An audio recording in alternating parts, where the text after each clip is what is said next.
It's another round of SOT. How you be? John here, you there, and this is the third show of the day. And it'll be first hour kind of going over things. And we got a lot of things to get into. It is literally, and I was looking at the list. Botafogo apparently has an offer, not from John Texter, but from an actual other individual, and that has raised the ire of Nick. You had Pellegrino Matarazzo, morning D Graham. Gee whiz, shows you where my brain is. Evening D Graham. You have Pellegrino Matarazzo winning the Copa, and it is a big day for coaching in general, especially for those of American citizenry. So it was a big day in coaching in general there. There's stuff in the National League to get into in England, and it has to do with the game that is going to be on the last day of the season. And as things continue to get to a point, it is exposing, I guess, a quirk in the system when it comes to promotion out of the National League and into League Two. So we'll get into that. We got to get into, and this was something that we kind of got into this morning with Bart.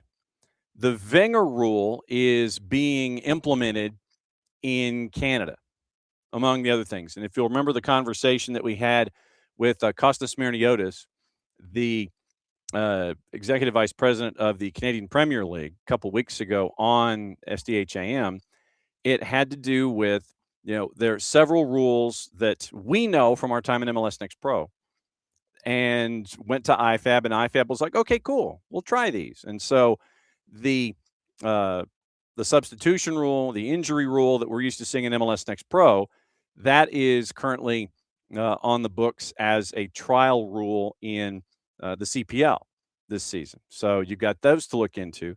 And what they've also done is they have adopted the Wenger rule for offside as a part of the trial. You had your first ever moment of the Wenger rule raising its hand and sitting here going, okay, here's our opportunity.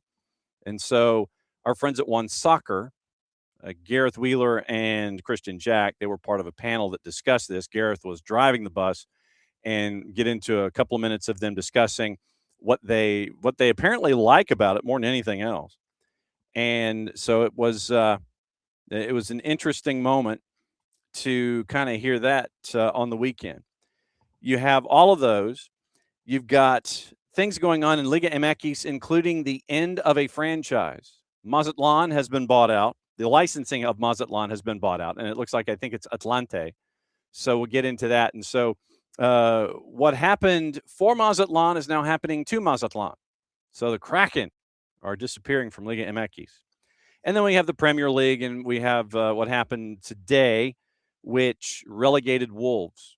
And so we've got to get into that. And obviously in hour number 2, evening, David, it is Picks of the Week. And just to let everybody know, everybody who didn't play last week did better than I did. Because if you missed it this morning on SDHAM, I explained that I went 0 for 8. I went 0 for 8 last week. There are 8 L's on this piece of paper. For those of you that are just listening, there are 8 L's on this piece of paper. I went 0 for 8. Got the tiebreaker right, but a tiebreaker for a minus 800 means nothing. It absolutely means bupkis, zero, nada, zilch, nothing. It literally is like sad field goal. You're at the end of a blowout in college football, and instead of going for it on a 4th and marginal late, you opt for the sad field goal just to put points on the board.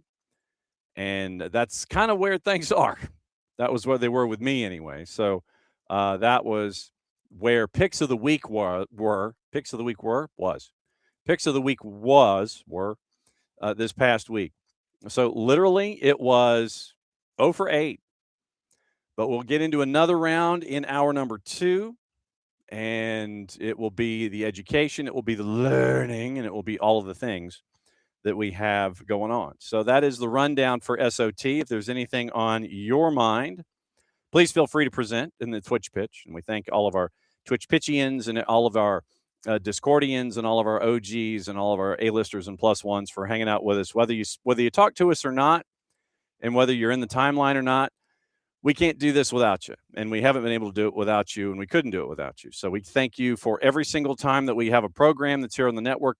I was doing the math, and it looks like we're in the neighborhood of what? Anywhere from 16 to 20 hours of original programming a week. Obviously, there's AM, and then you have all the 1v1s. You've got all the live action. You have all the noon shows. You've got evening shows like this. But, yeah, it's like, 20 hours a week that we are here and we are presenting everything that we know and everything that's going on. So we can't thank you enough for all of this. Okay. Let's get into what happened was today. It was another opportunity to figure out where things were in the Premier League. And it ended up with nothing being resolved on the field anyway. But what it did do is it made a team head into the championship. And in a game where nothing happened, something happened. And you do have makeup matches and things like that. And you do have activity going on in the midweek. We do have a match tomorrow. And then we have we have 2 matches on Wednesday. And then you've got Friday and Saturday and Monday, sorry. So Sunday is FA Cup day, and then you have Monday. So today, what happened was basically nothing. Crystal Palace and West Ham, goalless draw. Couple of chances, Jordan Pickford, Dean Henderson. Dean Henderson with a couple of acrobatic saves, and it was goalless by the end of it all. Dean Henderson denies Tati Castellanos. And I know that Jared is sad. So goalless draw today. And with that result at a plus 240, that means that Wolves are relegated with a handful of matches left on the board. So with 5 matches to go, with 5 matches left, West Ham got to 33 points. Wolves can't do any better than 32. So Wolves are relegated after 33 matches, and it was dark for a while. Then after the dismissal of a manager, you seem to have found your form. Then you were unbeaten in 3. You've lost 2 in a row. You're now at 17 points in 33 matches, and Burnley is not far behind you. Burnley's magic number is, let's see, so 5 matches, 15, 35. So Burnley's magic number for relegation is some combination of basically 3. So if West Ham gets to 36, then Burnley's done. 5 matches to go. Burnley is at 20 points, 4, 8, and 21. They have the most porous defense in the Premier League at 67 goals. And it could be an opportunity for the next team to play Burnley, which happens to be Manchester City, which happens to be on Wednesday. So Manchester City, as they are trying to win the title now, this is the match in hand for Manchester City. At Turf Moor, at 3 o'clock on Wednesday. So if Manchester City puts up a number on Burnley, which I imagine that they will do, good evening, OG. Manchester City will send Burnley down if, once again, you end up with 36 being on the board. So what you're looking for is some combination of Well, and if you hang on. So if you play match 34, that means you've got 4 left and 12 is 32. So literally West Ham doesn't have to do anything. If Burnley loses, they go down. But Manchester City right now has played 32 matches. This is their 33rd match. It will be Burnley's 34th. So Manchester City, with the win over Arsenal on the weekend, Arsenal has lost 2 in a row. Manchester City has not. 2-1 win. Erling Haaland ends up getting a jersey pull reminiscent of Earl Campbell in the days of the tearaway jersey. No foul, no nothing called. And you ended up with 2 Rams on a mountainside, so no headbutt called. Understandable. Manchester City wins. They go to 67 points. I would anticipate that their goal difference would be larger than 37, plus 37, which is where Arsenal is right now. So that's what you're staring at in the midweek for Manchester City and Burnley.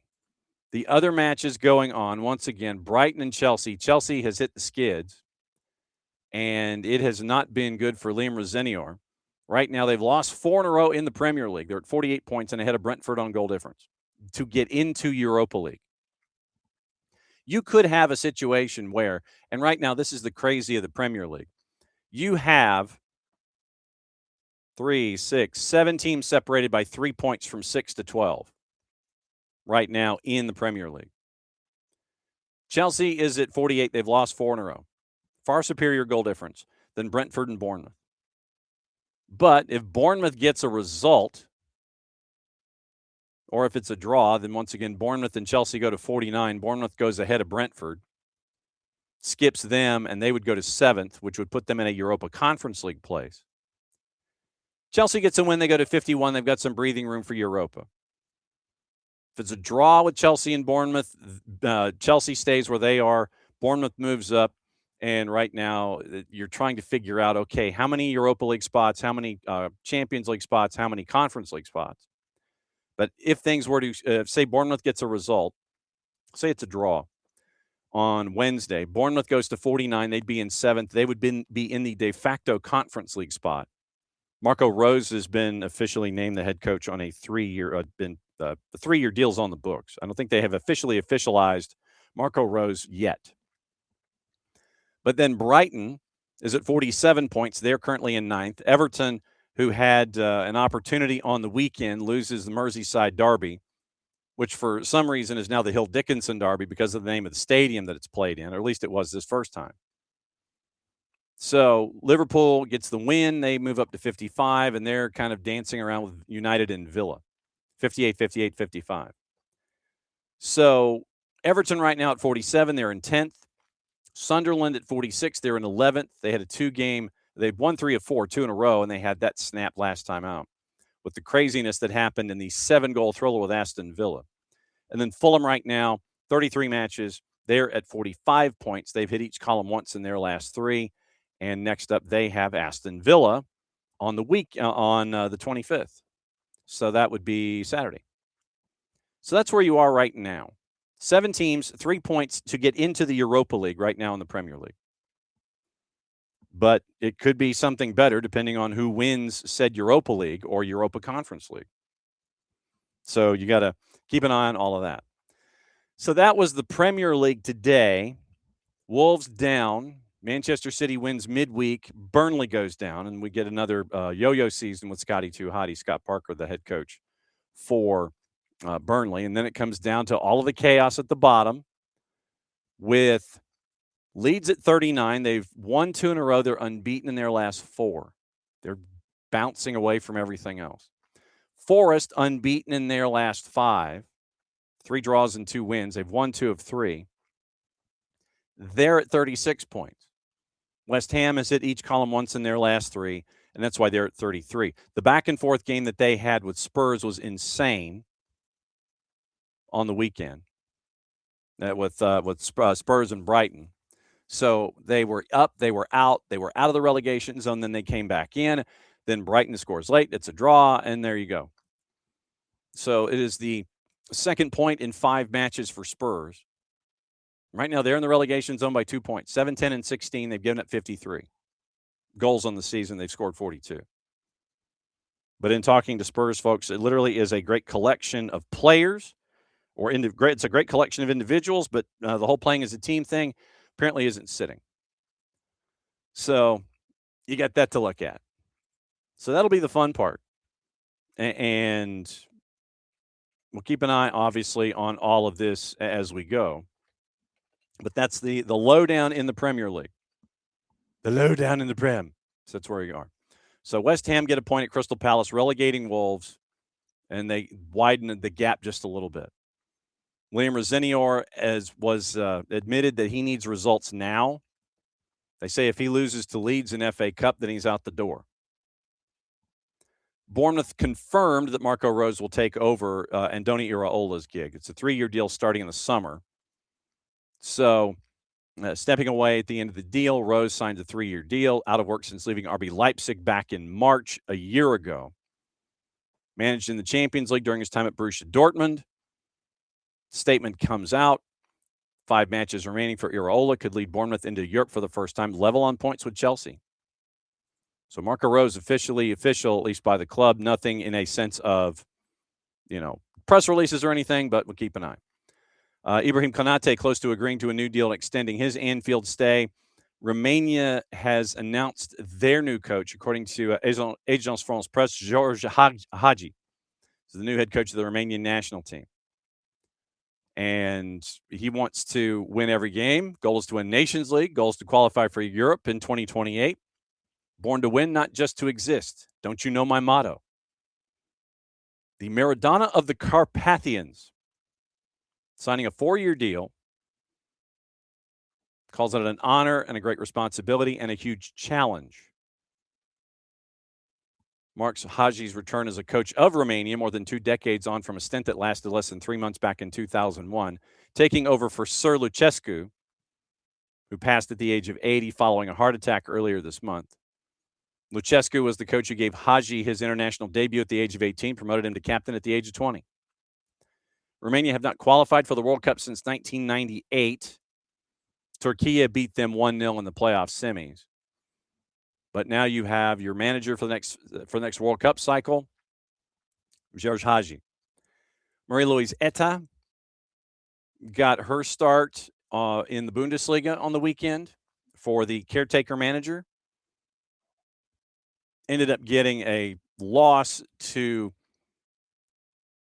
her first match. So it was the Wolfsburg. So Wolfsburg gets the Duke. And it was, obviously it was a cool thing to see. It's not about me, she said in her post-match press conference. It's about football. And so now I guess they can get past the shiny and the newness of Marie-Louise Eta on the sidelines. Remember, she's just there for this season. After this season's over, she's going to go and coach the newly formed women's team at FC Union Berlin. Tell me if you've heard this before, but Bayern Munich became champions of the Bundesliga, beating Stuttgart 4-2. It's the 35th time that they've done it. No one team has beaten another more in Bundesliga history. Vincent Kompany actually was trailing. Chris Furish had a goal. Then they got mad. 3 times in less than 5 minutes. Brought on Harry Kane, who scored the 4th. Then Michael Olise at halftime. 8 changes after the matchup against Real Madrid. 109 goals in 30 matches, beating the 71-72 side of 101 goals for a Bundesliga season. That's the record. Harry Kane will not beat Lewandowski's single-season scoring record, as a company manages him for other commitments. Leverkusen need to take advantage of Stuttgart's mission impossible, but they slipped up at home to Augsburg. Had the chances, 36 shots on goal. Finn Dahmen was completely out of his mind. Dahmen and Mark Flecken having their duel between the sticks. He called a talk of crisis at Leverkusen and utter nonsense before the midweek Pokal semifinal with Bayern, but they have, they got to just focus now on the task at hand. Right now, Heidenheim is at 19. Looks like they're going down. Wolfsburg and St. Pauli, they might be the ones going down. 4 matches to go regular season. But remember, the one that finishes in 16th has to do the promotion crossover. And if they lose to the third place team in Bundesliga B, then they go down, and the Bundesliga B side comes up. Remember, their playoffs are kind of kooky. They're kooky like that. And so that was your weekend in Germany. News out of Serie B, and we've got to keep an eye on this. Jonathan Klinsmann injured and broke his neck playing for Cesena. Injured in a collision in the match against Palermo. And so now they're going to have further tests taken with a specialist. This is from AP and The Guardian. Stretchered off the field in a neck brace after a collision with a Palermo player. Club said in a statement, initial tests revealed, quote, a fracture to the first cervical vertebrae and a cut to the back of the head. And so he joined Cesena 2 years ago. He's made more than 50 appearances for the club's Serie B team as coached by Ashley Cole. So if a C1 fracture is there for Jonathan Klinsmann, this is kind of what and what I'm going to do is I'm going to be Mr. Dr. Webb MD here for a second. And I'm going to try and find something that is reputable. Let's put it that way. So you look at, let's say, the National Library of Medicine and the National Institute of Health. So it says the junction comprises C1, C2. C1, known as the atlas, lacks a vertebral body and a spinous process. Instead, it has front and back arches that encircle the spinal cord and connect to the particular process. C1 fractures rarely require surgery. Once again, this is from the National Institute of Health. They should be promptly identified, treated in all patients. Fractures often result from axial loading combined with flexion, extension, or rotational forces. So management of C1 fractures includes a thorough evaluation of the ligament structures between CO and C1 and C1 and C2, as any bony fracture of the atlas can indicate a poor prognosis due to ligament injuries. Treatment typically includes non-operative management with external immobilization, so that sounds like a halo, reserving surgery for cases where initial treatments fail or there are concomitant cervical spine fractures. No word on if the cervical spine fractures are there with this C1. Activity also highlights critical roles of interprofessional healthcare providers in collaborating, evaluating, diagnosing, and managing the fractures, and the functional importance of the C1, thereby enhancing the ability to provide better patient care and achieve improved outcomes. So in the C1, fractures typically result from axial loading. Epidemiology, C1 fractures account for approximately 10 to 13% of all cervical spine fractures. Annual incidence has shown nearly a 700% increase. Aging population, pathophysiology. And they have 5 separate types of Geweiler classifications in C1 fractures. Then you have 2 in the Dickman classification system, 5 in the Levine. Significant trauma. Most C1 fractures caused by significant trauma. Diving into shallow water, football tackles, or motor vehicle collisions resulting in blunt cranial trauma. However, certain patient populations, such as those with osteoporosis or neuromuscular diseases, may be at an increased risk with lower velocity mechanisms. Any physical examination for cervical trauma should commence with assessing ABCs, airway, breathing, and circulation. I feel like we're in the pit. And I don't think it got to the point of tracheal intubation. C1 fractures typically manifest with axial neck pain without initial signs of neurological dysfunction.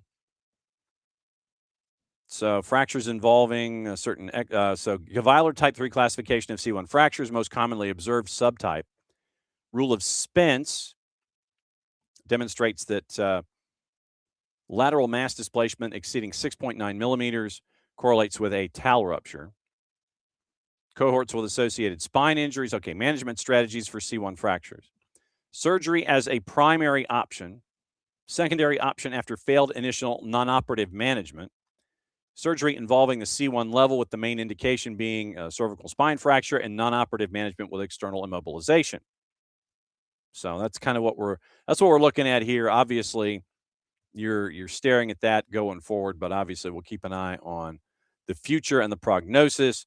Overall prognosis of C1 fractures is favorable. Conservative management and external immobilization, typically providing adequate fracture healing. C1 fractures are associated with a very low incidence of neurological deficit, as the fracture fragments tend to be outwardly displaced rather than encroaching on the canal. Spinal canal is also very spacious at this level. Prognosis and healing of the fractures primarily determined by associated bony and ligament injuries, particularly involving transverse. So there it is. Generally managed conservatively with some form of external immobilization. Patients should be aware of the need for regular follow-up as advised by medical personnel on the possibility of requiring surgical intervention if conservative treatment fails. Smoking can hinder fracture healing and should be strictly avoided. Strict compliance with the collar is also recommended to ensure proper fracture healing. So that is Dr. Webb, MD, through the National Institute of Health, looking at what happened and what may happen with Jonathan Klinsmann going forward, injured in his matchup with Fort Cesena against Palermo this past weekend. Celtic and St. Mirren Scottish Cup. It was 2-2 after 90, which meant you got an extra 30. Celtic scored 4 in the extra 30 to win 6-2. So that was crazy. Jarrett was one of the first ones to discuss that one. Yeah, by the way, hey, did you see this? Did you see this? Now, in the CPL, this is what we kind of wanted to get into with what happened. As we know, that once again, they're trying things in the CPL this year, and one of those is the Wenger offside. So it was, you're waiting for that first moment to happen, and in the offside trial, once again, just to remind you, it's the daylight principle. So the official trial related to alternate offside in collaboration with FIFA and IFAB. Trial accompanied by the introduction of football video support. That was, the card that you get to challenge. And we've seen it in the U competitions where coaches have a challenge card. And with VAR being in place, it's an opportunity to use that challenge card and challenge a call on the field. So Wenger says it's an important pilot.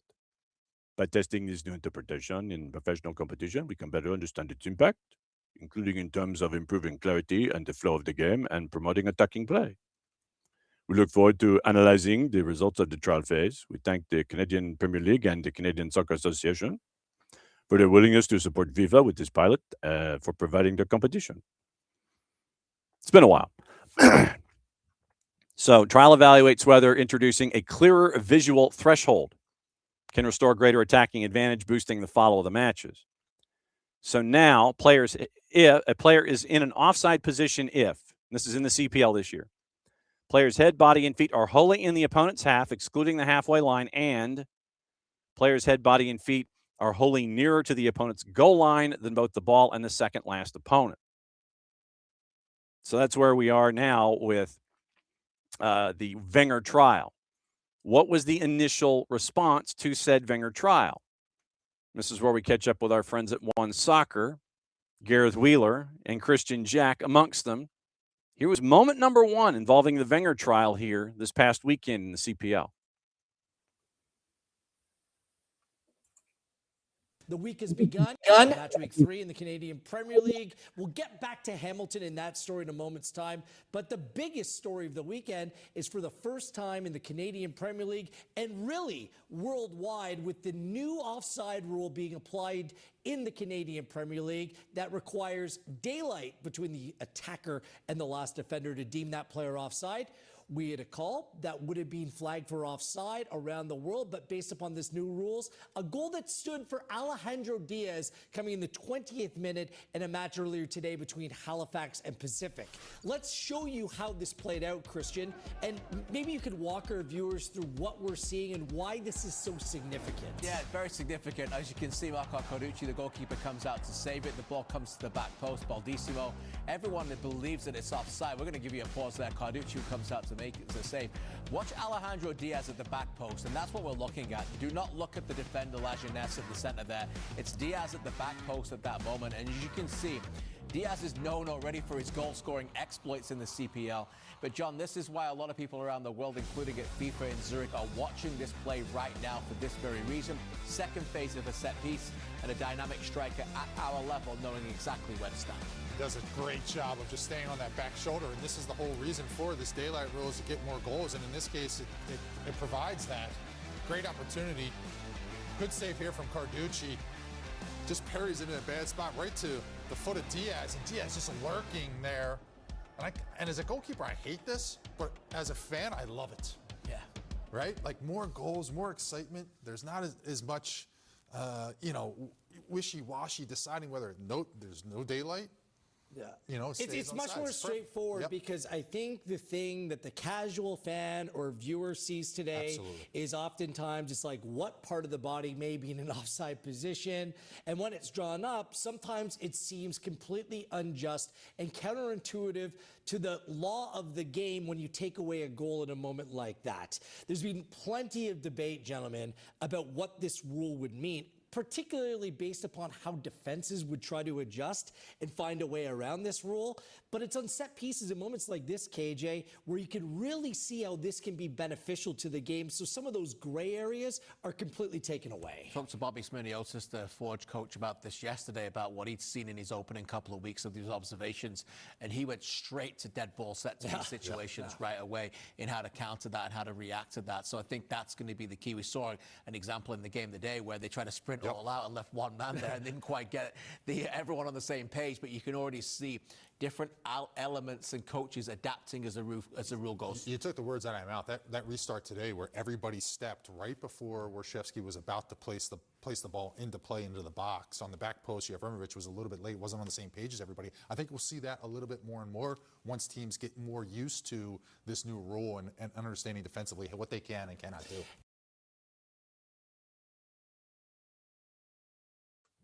And thanks to our friends at One Soccer, obviously, for helping us out there. Like I said, we'll see what the CPL thinks of the Wenger Rule, and we will see how things will proceed in that regard. So, once again, there's a lot of trials going on with the CPL this year. It's FVS, it's the video system where the coach can flash the card. Like I said, we've seen that in CONCACAF U18, I want to say. Marko Mitrovic was able to flash that last year. So we have that. We've got the Wenger offside. We have the 10-second injury rule and the substitution rule. And then you also have the rule involving goal kicks and or throws, where if you lollygag, it either turns into a change of possession or it turns into a corner kick on the spot of the throw. So a lot of stuff going on in the CPL this year. We'll keep an eye on it. Obviously, we can catch up with Mr. Smirniotis later on in the season as we go, and we'll find out what his thoughts are in general on how these trials were, what the impact was, or if there was any kind of an impact. So, like I said, that's the biggest thing there. And once again, thanks to our friends at One Soccer for helping us out there and letting you know what is going on. All right. Also on the board, it was an opportunity.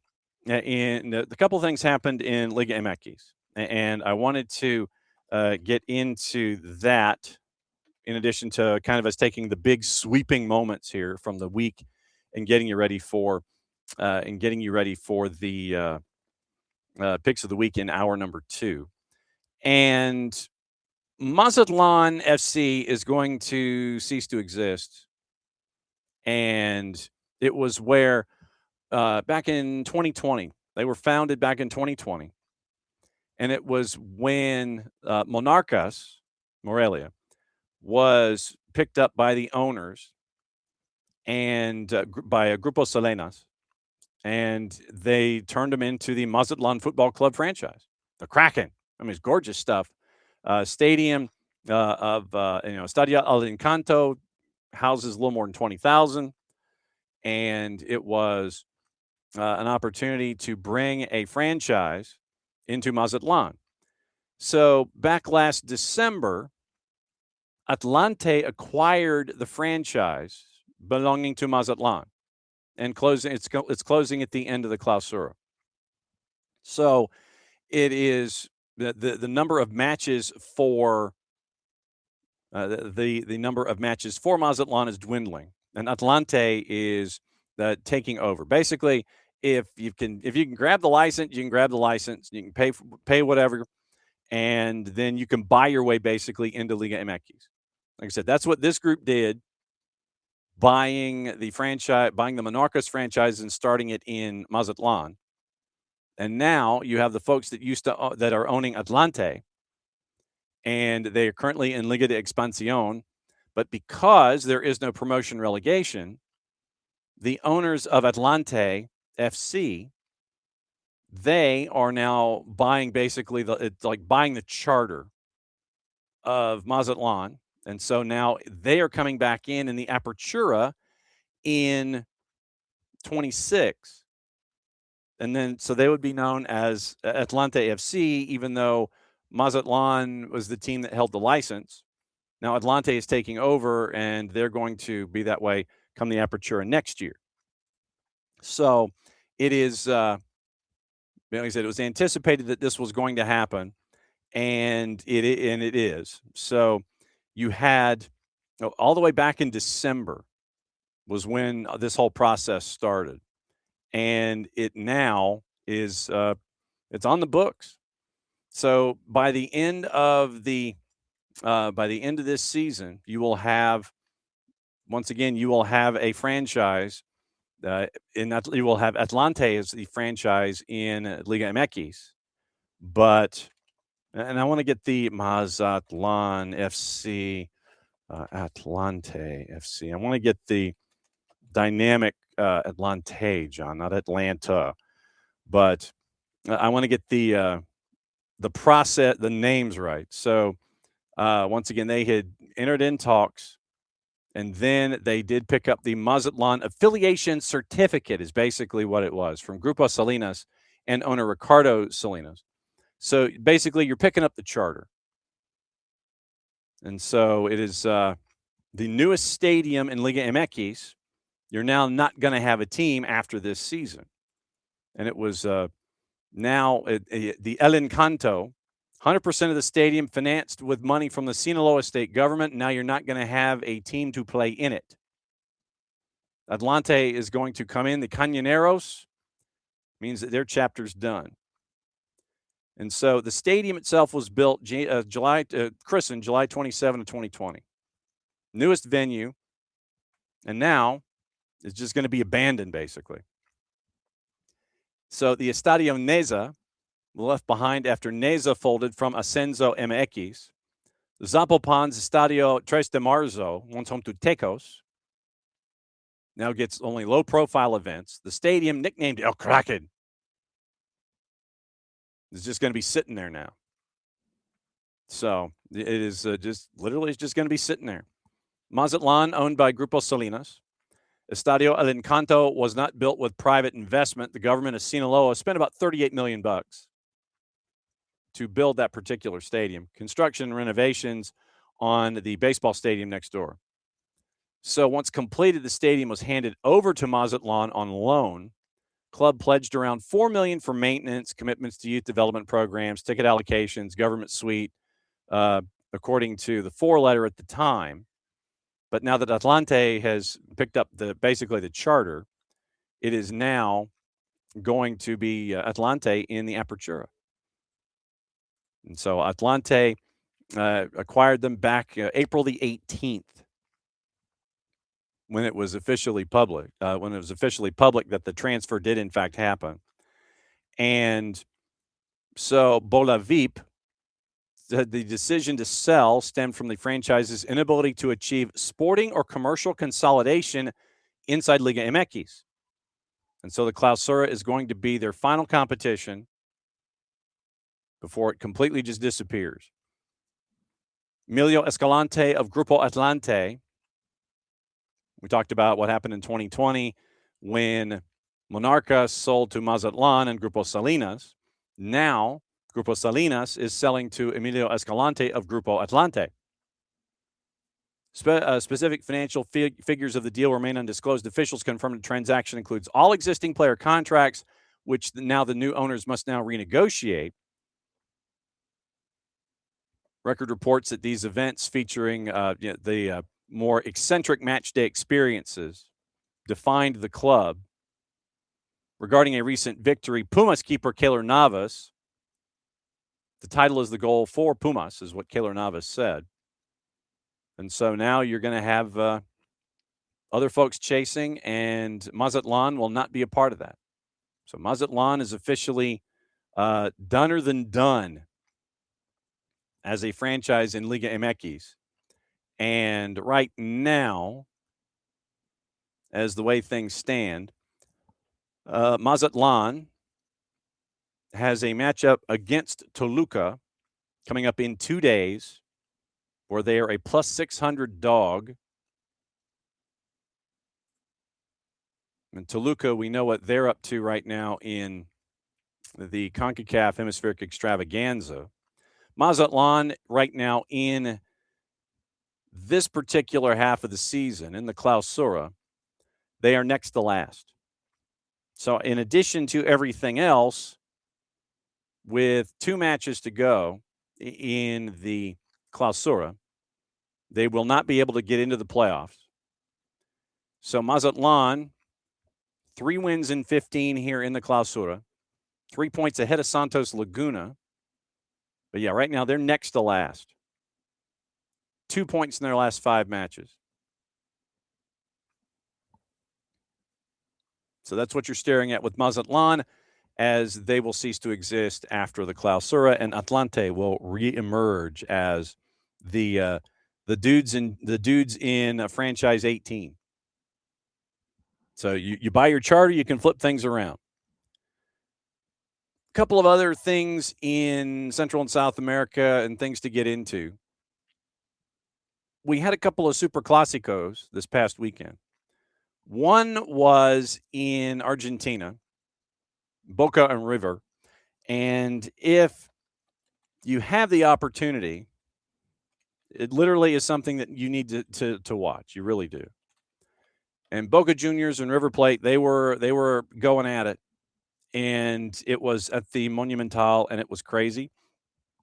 It was well worth it. For those of us that were watching, it ended up as a 1-0 win on a penalty that was kicked from the spot. Boca gets the win 1-0, and there was a late penalty shout for River that they thought they should have gotten that they did not, and a chance for an equalizer. So 1-0 Boca Juniors gets the win. And you had it literally is one of those environments that you need to watch and be a part of and take stock in when it comes to what's going on here in the sport. So because of that result, as by the way, today in the Apertura, you still have matches going on. Tigre and Huracan, by the way, has started the 6th match of the day. And they've been going at it all day long. Right now in the LPF, after what happened, and remember they have like the split divisions, the like split groups and things like that. And, then you make it to, they have the split inside a split. They split you up into A and B.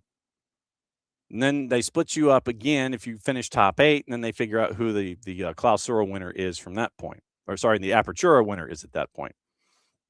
Because remember, John, below the equators, the seasons are flipped. So after what happened yesterday, in the 1-0 win over River, Boca is now in 3rd in their group. After a bit of a shaky start, they've now won 3 of 4. River, on the other hand, is still struggling. but they had caught fire recently. They had won 4 in a row, and that 4-match win streak was snapped at home in the 1-0 loss. So River is second in Group B, and Boca is third in Group A. And they'll continue to have their matchups here in the Apertura, and it'll be just playing 29 matches. And so 29 matches are going on. You're halfway through them. And Newell's, by the way, just to give you an idea, Newell's, just as points of reference, Newell's has won 3 of 4 to get to 14th in their group. Deportivo Riestra has not won in their first 14. They've lost 3 in a row and 4 of 5. They're at the bottom of Group A. But Newell's has won 3 of 4. Those are their first 3 wins in the Apertura to get to where they are right now. But Group A is Estudiantes, Vélez Sarsfield, Boca Juniors, Talleres, Lanús, and our friend Marcelino Moreno. Independiente, they're all north of 20 points. 6 points separating the top 6 teams in Group A. Group B, Independiente Rivadavia, I don't know how they've gotten to where they are. Good on them. They're a new face at the top. They're at 30 points. So the only team that's got 30 points or more after 14 matches. River, Argentinos Juniors, Rosario Central, Belgrano, all north of 20 points. 4 teams separated by 3 points once again through 14 matches. And Once Caldas, by the way, has just scored in their matchup with Independiente de Bogotá. And that's the Ryan Reynolds group. So Once Caldas has scored with about 21 to go on a bombazo. Bombazo from 30. Parried by the keeper, and then rebound just smashed right through him. So Once Caldas with a 2-1 lead on the Ryan Reynolds group. So I'm watching that on Fanatis. By the way, Fanatis, eventz.co/soccer down here. That link helps them out, helps us out, helps you out. Gets you action like I'm watching right now. You're watching in Colombia. You get to watch the A and the B divisions in a lot of different countries. Liga 1 Max Pro gets you into Peru. You get Libertadores and Sudamericana. You get what's going on in Brazil, Paraguay, Uruguay. You get all the BNs, which means that you get everything going on in the AFCON. You get AFC Champions League. You get the AFCON. You get all the qualifiers over there. You get ties into Tigo Sports. You get ties into the Copa Argentina with our friends at TIC, who went wall-to-wall yesterday with their coverage of River and Boca and River. And 2 hours pregame. They're doing a bunch of man-on-the-street stuff on the field and everything, on the stadium, outside in the parking lot. So you can get all of that at fanatis.co/soccer down here. At the Estadio Palo Grande, Once Caldas with a 2-1 lead with 20 to go. So I mentioned Superclasicos because I wanted to mention what happened yesterday in another Superclásico. And it was the matchup between Cerro Porteño and Olimpia. And it was not pretty. It was not pretty. You had, let's see, how do we phrase this? It got ugly. Let's just put it that way. It was ugly, and you had fans squaring off against the local police, and you had fans that were stealing weapons and trying to kick police officers and everything.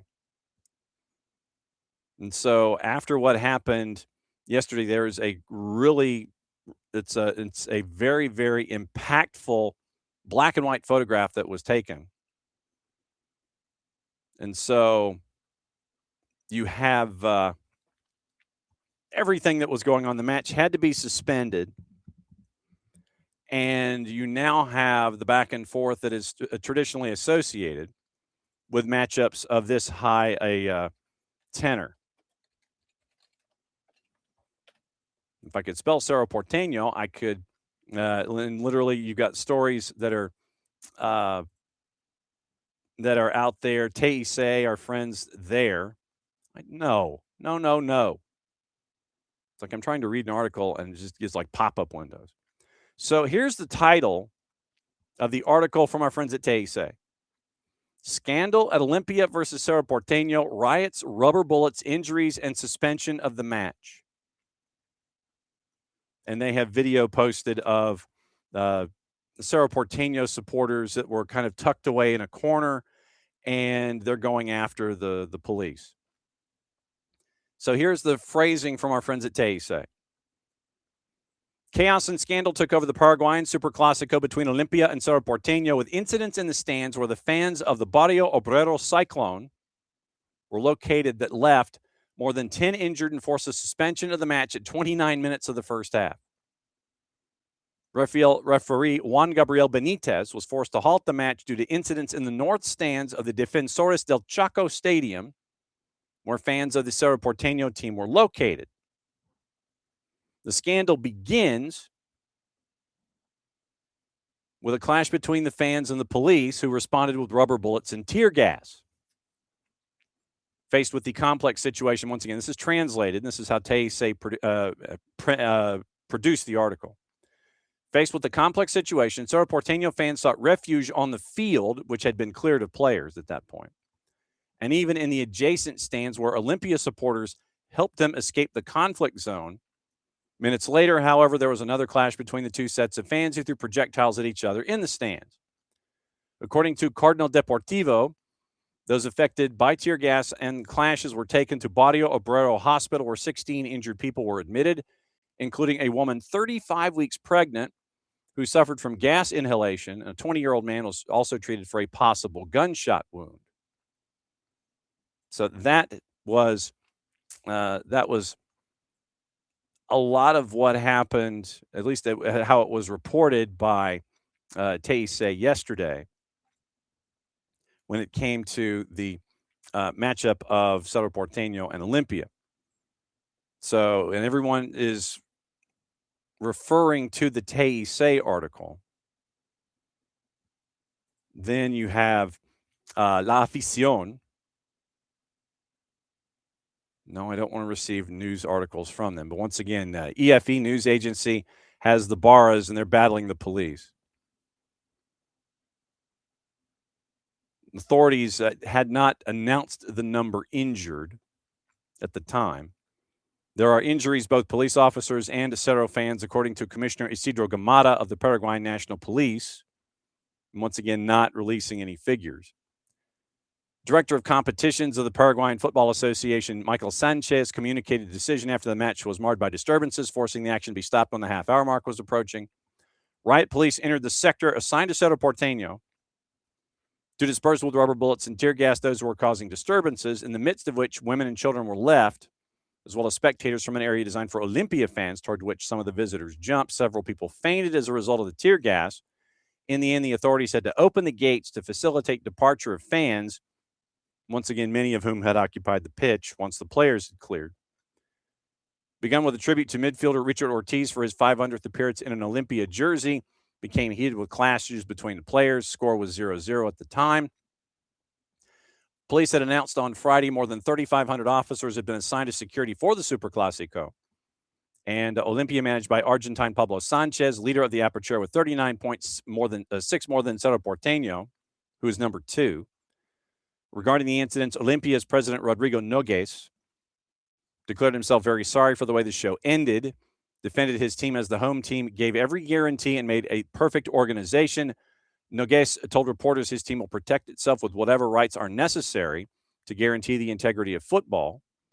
President of Cerro Porteño, Blas Reguera, told reporters that they want to get, quote, to the bottom of the matter, find out what happened with the organization, why security failed, and what protocol they had for this day, after noting they saw security that did not perform as it should have.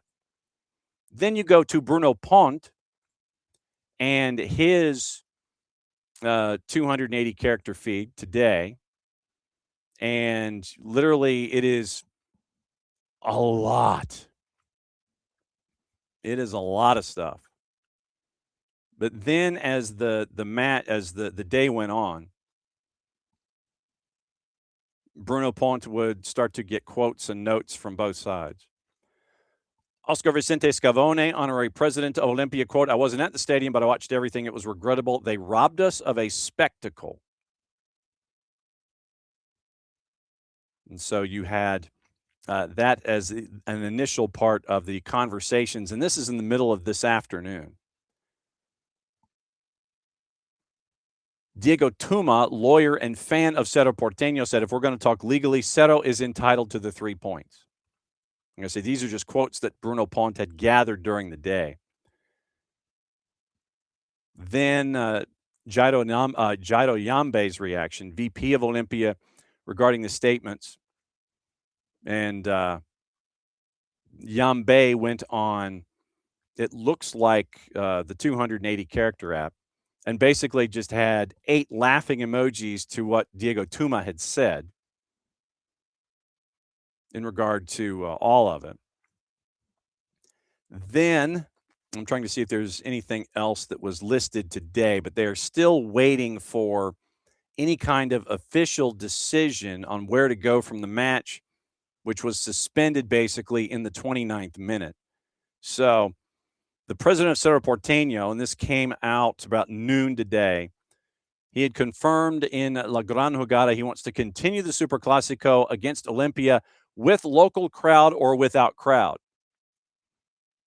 So it would not surprise me if, after the decision was figured out, that you would have this match continue to be played,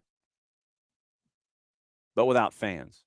You'd have probably more fans outside kind of congregating, listening and reacting to anything and everything that they would hear involving Cerro Porteño and Olympia. That would be, my guess is that this match will continue to be played without fans. So that is my guess when it comes to the notion of anything and everything and this match. A couple of quick notes. Jeff Kassouf within the last half hour. Columbus, Ohio City Council just passed legislation helping push forward a training site and funding for a prospective NWSL team at the site of a public park after a contentious public meeting that included some shouts of shame off camera after it passed.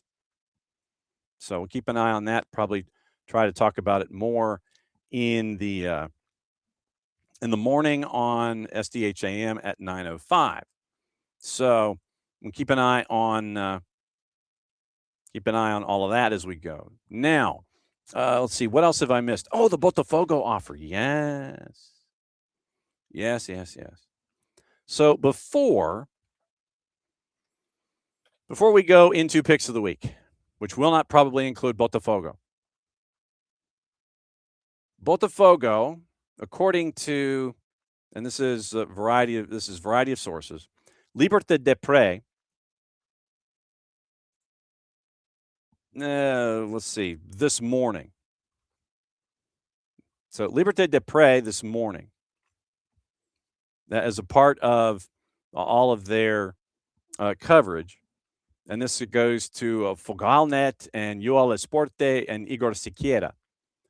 Botafogo has been hit with another transfer ban by FIFA, and the financial director leaves the SAF. The reason Botafogo is facing a new transfer ban is the non-payment for the signing of Rowan Cruz from Ludogorets. The forward was signed in 2025, currently on loan back to the Bulgarian club. In addition to the new punishment from the sport's governing body against the Glorioso, financial director Anderson Santos has also left the SAF. So, yay. Neymar is going to be evaluated for the Copa do Brasil match. Santos and the number 10's staff will assess. Supposed to be today. Planning for the forward going for his 4th consecutive appearance. In order to avoid muscle problems, club's medical department and the athlete's team will conduct an evaluation to determine if Cuca will have his captain available midweek. Wednesday night, Brazilian time, Santos hosts Coritiba. First leg of the Copa do Brasil round of 16. If the evaluation indicates any risk of excessive fatigue, Neymar is going to sit out against Coxa for load management. So that is according to Liberté de Pré. And that's news there. So where was the other note that I had on let's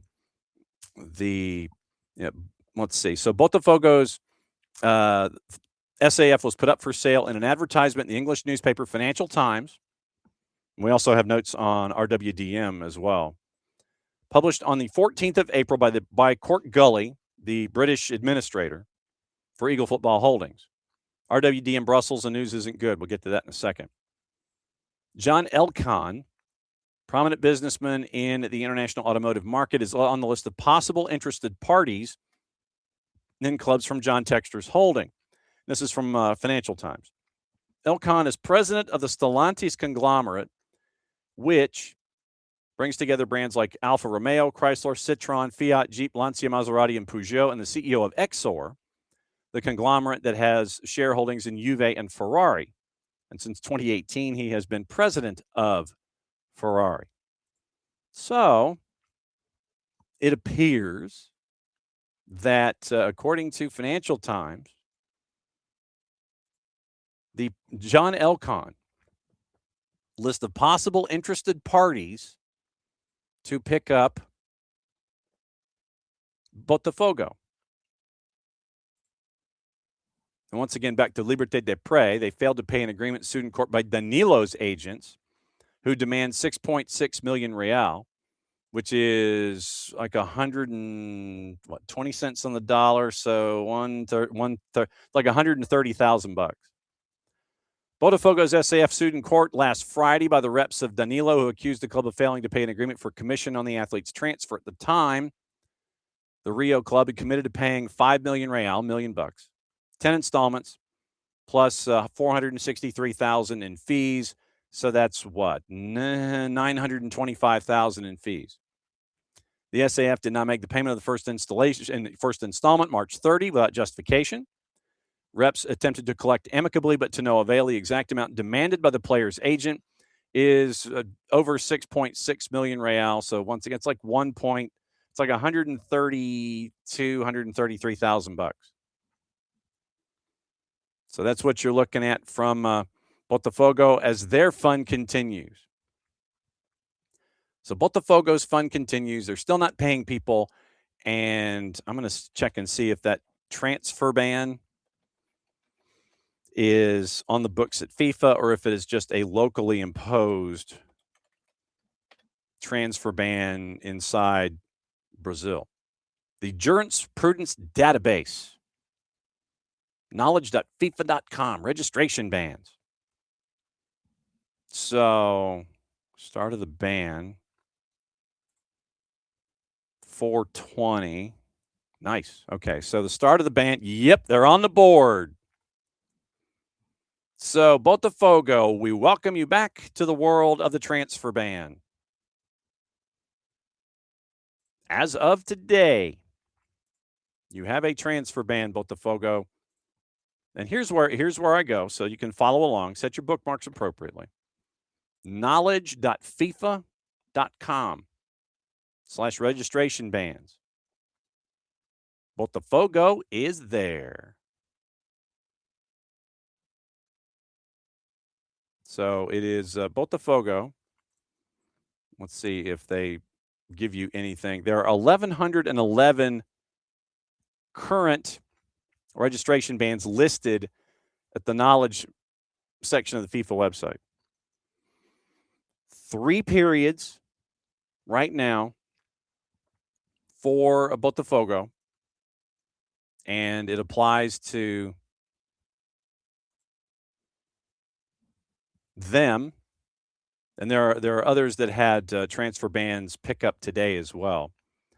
FK Dembava out of Lithuania, Manchester 1962 out of Gibraltar, 2 teams out of Tunisia, Club Sports Faxian and Union Sportive Monastir,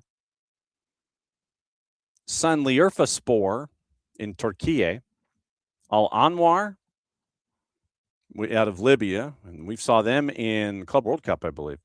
Daje Football Club in Benin, and El Seka El Hadid in Egypt. But you look, and Botafogo, RJ, is right there. So Botafogo is now the proud owner of a 3-period transfer ban, and that kicked in today.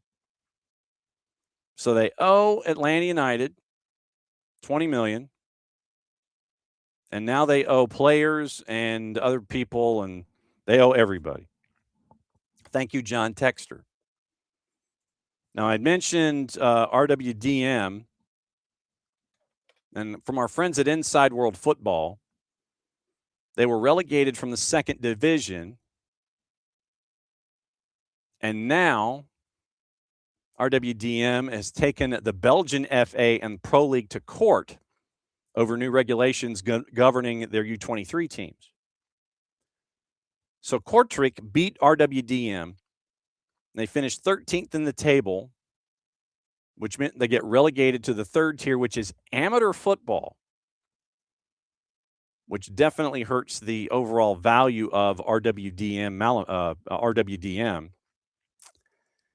So now they're at the amateur level, and they have now filed a summary injunction to try and get out of that. Because the way that relegation works under new relegations, the Pro League in Belgium guarantees spots for U23 teams to foster youth development in the second division.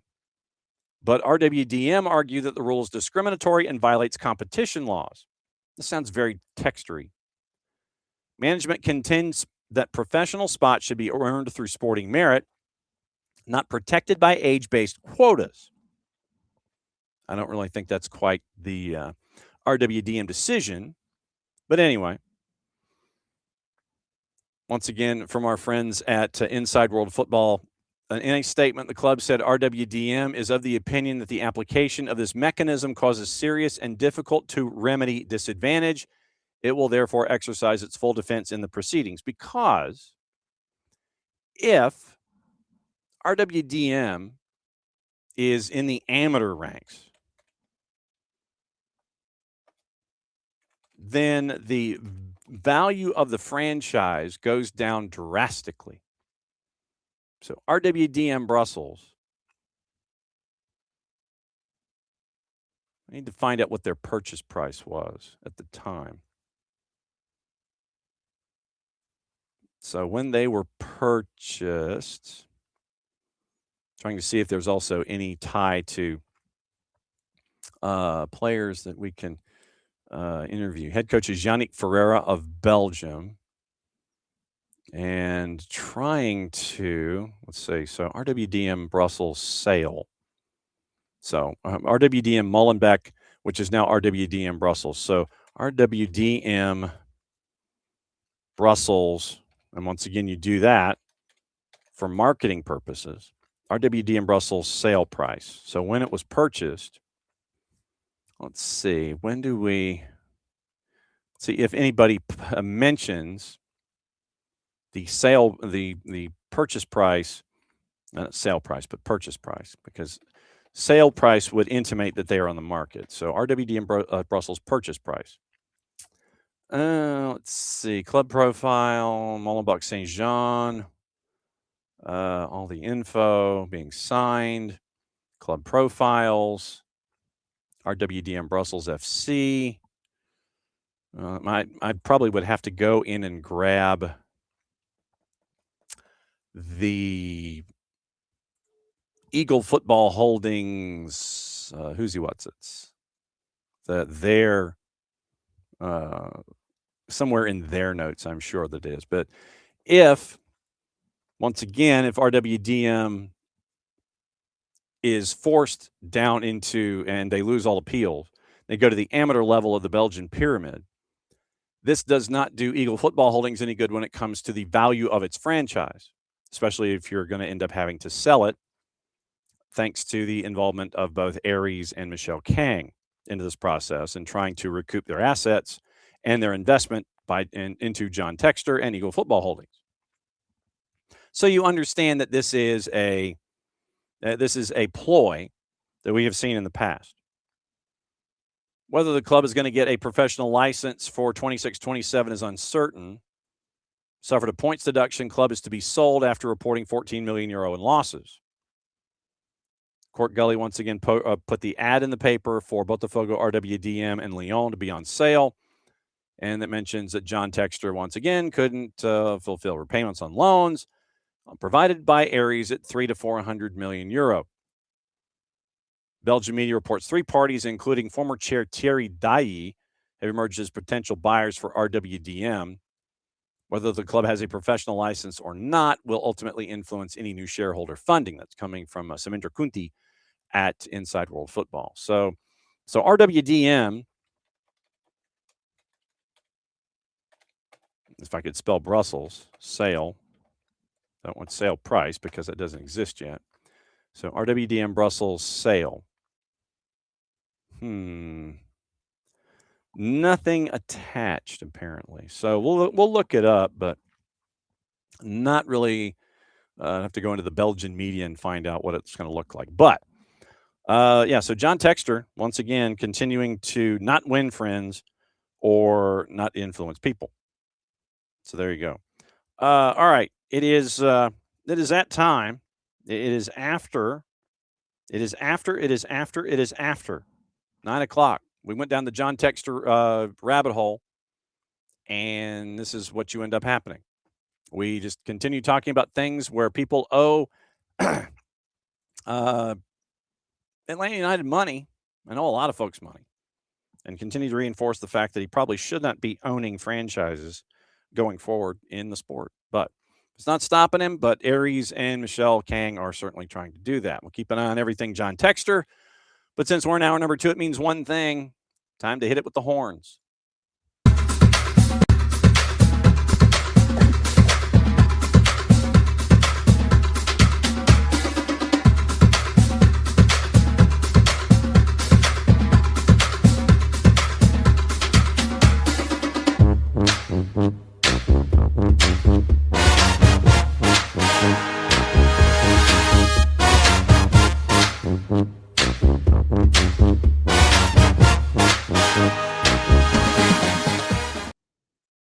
I always love the horns.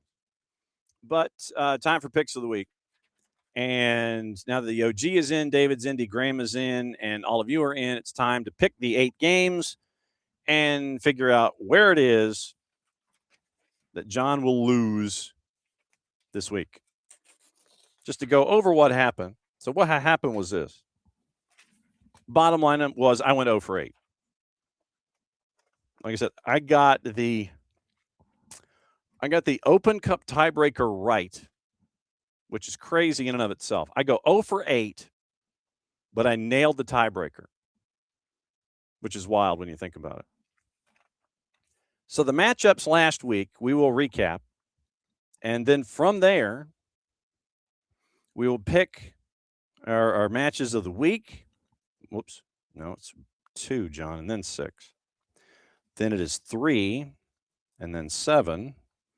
Then it is 4 and 8, and the tiebreaker. Okay. All right. So we started in Cyprus, AEK Larnaca and Omonia. And Juice Boxes at this point of the week basically said it was dead even. So I thought so too, and I picked a draw. I lost.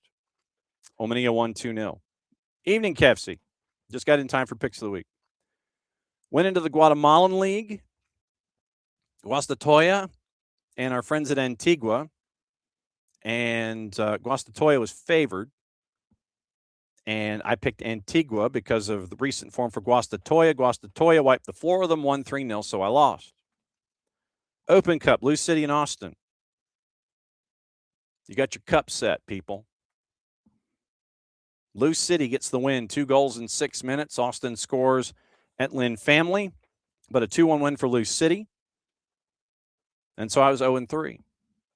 Then we go to the Uzbek Supreme League, Super League, Top League. And it was Serkan Termez and Kizilkum. And I went against Kizilkum on premise because they hadn't updated their website in like 5 years. You couldn't get any kind of up-to-date information, so I went with Termez, and Kizilkum won 1-0. Since we had no odds, it was basically to plus 100. So Kefsi gets to do a promo because Kefsi won the week. So Kefsi was lying in wait the entire time. Then we go to the Chinese Super League early Friday morning, and it was the Battle of Qingdao, and they chose not to battle. So it was Qingdao Hengyu and Qingdao West Coast. Qingdao Hengyu was favored. I picked them. It was a draw to plus 250. Then Saturday, you had two games. You had FC Union Berlin and Wolfsburg. I figured I would pick Union Berlin just because people were being idiots on social media. And I lost 2-1 because Wolfsburg wanted a plus 220 on the road. Then in the Czech league, it was Zlín and Teplice, two teams that if you follow like the Czech hockey league, two of the storied franchises in the hockey league, not necessarily so much in the soccer league, but they were within the margin of error. So I picked draw, and Zlín won 3-2. So if you'd taken Zlín in the over, you would have had a nice twofer there. Then Saturday morning at 10, Scottish Championship, Arbroath and Wraith. Arbroath slightly favored. I picked the draw. I was wrong. It was a 2-1 win for Arbroath as they get closer and closer to the split. And then the tiebreaker was Open Cup goals on Wednesday. Charlotte getting 6 on the board in their matchup against Charlotte Independence helped out a lot. The number was 35. I nailed it, and it didn't help me a damn bit. So that was what went down last week. Mike Conti very, very busy with what is going on with the Hawks and the Knicks. So if you're following him on the Twitters, you know what's going on. So now it's time. Now it's time. So Kefsey got the big win this week. Okay, cool. Good on you, Kefsey. So Kefsey gets to cut the promo in the Twitch pitch or here or wherever Kefsey wishes to cut the promo. And we'll rock and roll with that. But now it's time to pick more matchups and find out what kind of trouble we need to get into this week. So if today is the 20th, so if Monday's the 20th, Tuesday's the 21st, Wednesday's the 22nd, Thursday's the 23rd, Friday's the 24th, and I'm doing this for me just as much as everybody else. Saturday's the 25th, Sunday's the 26th. All right. And obviously we have to have something going on in Azerbaijan. And picking something going on in Armenia is not going to work because they don't have their numbers up yet for stuff later on in the week. Okay, so Australian Oceania, OFC Pro League. Oh, OFC Pro League's actually got. No, damn it. I was looking to pick something OFC Pro, but then it didn't give it to me. So obviously we're going to have something going on in Uzbekistan. That much we do know. That we're going to have one game there, and we'll work our way around everything else. So let's see. That is that country, and that did not work one bit. So that was not going to work. And I don't think we've been here recently. So let's see if there's anything worth anything. That's a bunch of wide margins. It's not really helping matters. So Bolivia is not going to work because they have, and it would have been an opportunity for us to pick the strongest, who's favored on the road at Tomayapo. And Darwin Lam, for those of you who really know your Northwest Georgia high school soccer, Calhoun High's Darwin Lam playing for the strongest currently. We're efforting an interview with him from Bolivia, by the way. So we'll catch up with Darwin whenever we have the opportunity to. Then, let's see, Bulgaria didn't have enough matchups to sit here and play. Let's see, what about this? Is that going to give us anything? Not going to give us any numbers, so that's not going to help you any. Let's see. How about, because when was the last time we did something here? This was a couple of weeks ago, I think. And that's not going to help. So, I mean, obviously we're going to try and have something from, something from Major League Soccer, something from the U.S., probably the USL Championship if the juice boxes are around. And probably, see, the FA Cup, I would have said something like Manchester City and Southampton or Chelsea and Leeds, but the margins are just too big. And it would have been Chelsea and Leeds just to see who would have picked against Chelsea in 90 minutes, because the discussion is Liam Rosenior might be out if he loses to Leeds in the FA Cup. So keep an eye on those matchups. So nothing there, late April. So the WSL's on a bit of a break. Thank you, Ross and Rachel. Let's see. So when was the last time we did anything here? Okay, what we'll do, we'll kind of ease into the week a little bit. So tomorrow morning at 11:45 Eastern Time, we're going to Estonia and the Meisterliga with 3 times within 4 letters of each other. It's the first division in Estonia.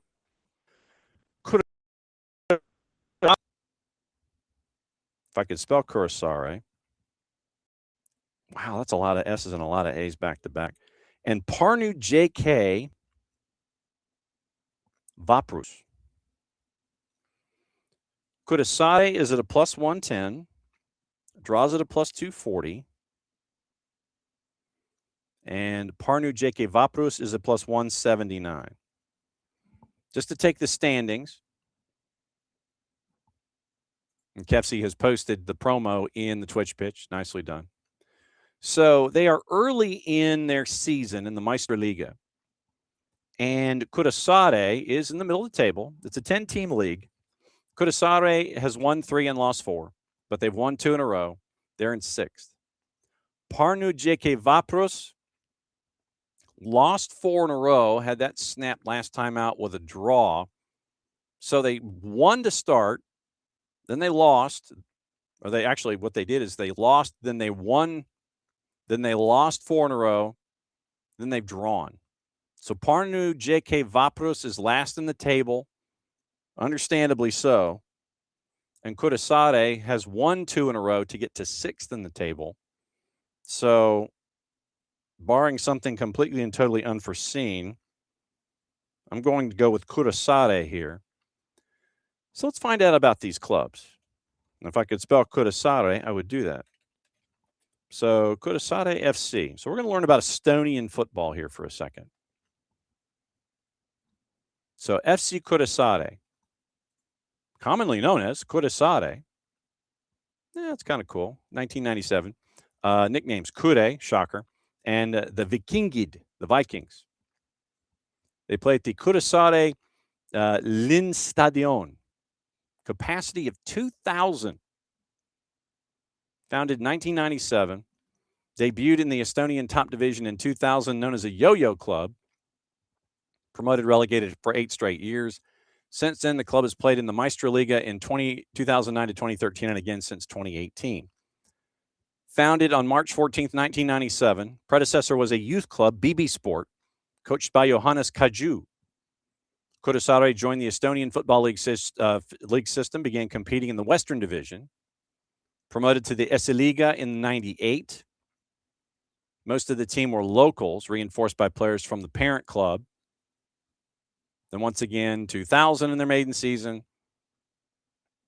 Back and forth. Then they go finishing 5th in the second tier during 2017. Offered the chance to return due to FC Infonet and Silamai Kalev leaving top flight football, and Mardu Lenemiskand and Rakvere Tarvas, who both finished in front of Kuressaare in the 2017 season, opting not to fill the vacant Meisterliga spots. So basically, and this is a really cool looking stadium too. So all right, so here is the stadium, Kuressaare Linestadion. It's a gorgeous looking thing. So hang on just a second. We're going to share the Kuressaare Stadion. So that is the stadium. That's what it looks like. Let me boost it here. Okay, so there you go. So there is the Kuressaare Linestadion, and that is where Parnu JK Vaprus is going to be playing tomorrow morning at 11:45. So 11:45 in the morning. Right there, it looks like there's like an inn where like the field house is. Looks like an inn. Might be where the business offices are, I think. But the Kuressaare's Linestadion with a 2,000-seater and a track right on the coast. Well done. That's very, very cool. So that is that's where Kuressaare plays. They are favored. They are mid-table. They've won 2 in a row. and they're going up against Parnu JK Vaprus, who's at the bottom of the table. And that is, let's see. So I don't need this like up to 150% totally. Introduction of solidarity mechanisms in 2020. They finally got their first ever player.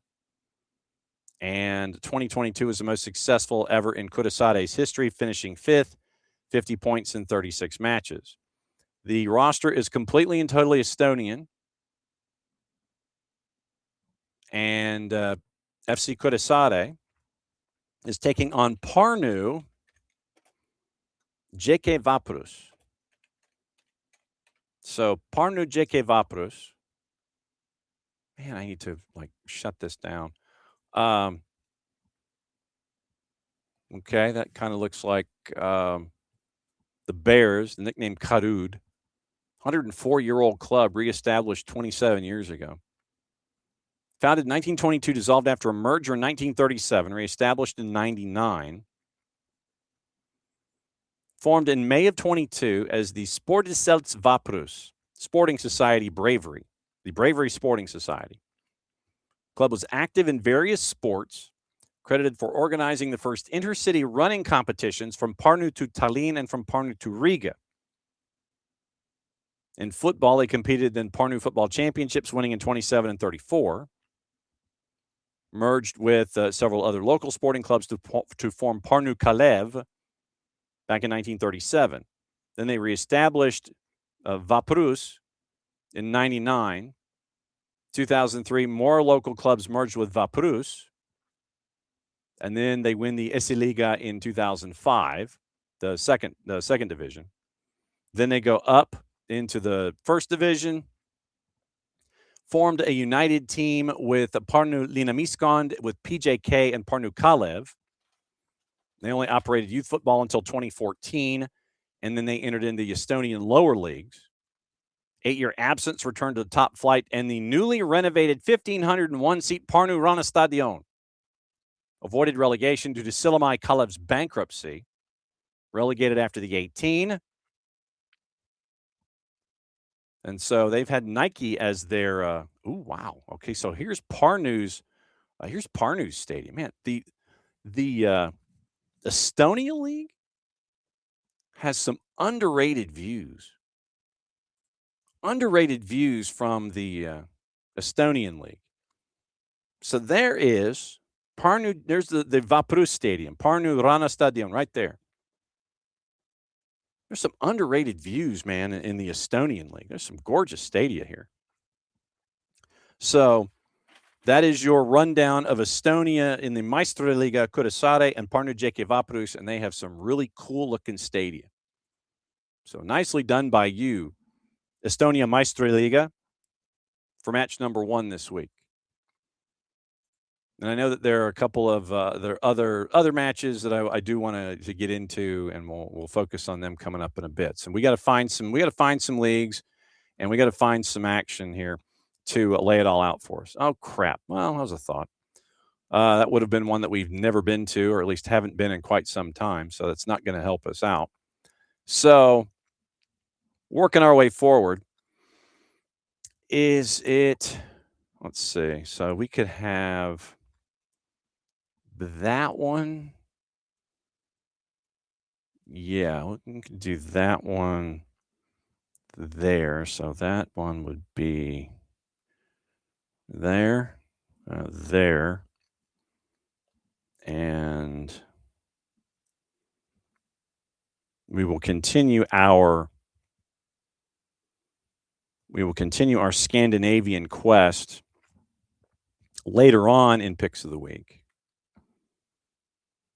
So we have our education continuing there. So, all right. So we'll come back to Finland later on in the week as our time continues.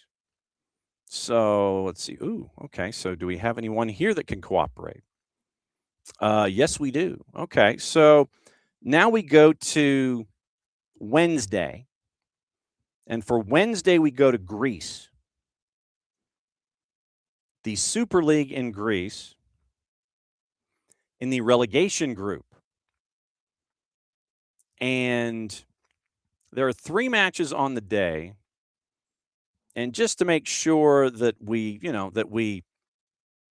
that we wake up just in time. So we're going to go with match number 2 on Wednesday in the Greece Super League in the relegation group. And it's AEL Larissa and Kifisia. Kifisia, Kifisia. And numbers, AEL Larissa is a plus 170, draws a plus 220. And Kifisia is actually a road favorite at a plus 165. Standings in the relegation group. Now, once again, this is 9 through 14, so they play the dreaded split. Relegation group's trying to figure it out. Right now, AEL Larissa is in the relegation, one of the 2 relegation spots. They've played 29 matches. They're at 23 points. They've lost 3 in a row, and that's what has them in next to last. Kifisia right now has drawn 2 in a row. They're in 11th. They're 6 points from safety, and that is why Kifisia is a slight favorite on the road. So the question is, AEL Larissa, can you draw yourself out of the relegation section in the relegation group, perhaps either drawing even with Panathinaikos, or if you beat Kifisia, getting closer to them and putting Panathinaikos in the relegation group? I'm going to say not quite yet. I'm going to go draw here for the Greece Super League. Kev, see, I was trying. I was trying. So, Atromitos, Panatolikos, Kifisia, Panathinaikos, AEL Larissa, and Asteras Tripolis. That is your relegation group right now. Figured I'd push my luck. But it's the AEL Larissa Kifisia match Wednesday morning at 10 in the Greek Super League to determine its the relegation spot. So they do the dreaded split. We're in the relegation group. Slight road favorite. Ahead of them in the standings. And so see what happens there with AEL Larissa and Kifisia in the Greek Super League. The Super League in Greece. So that's 2. And like I said, I have a 3rd. And when we get to that day of the week, then we'll talk about it. Okay, so let's go here. All right, so let's go to Serie B and find out if there's anything that we can fiddle with. Yeah, there actually is. Okay, so what we'll do is we will go here. So Serie B will be matchup number 7.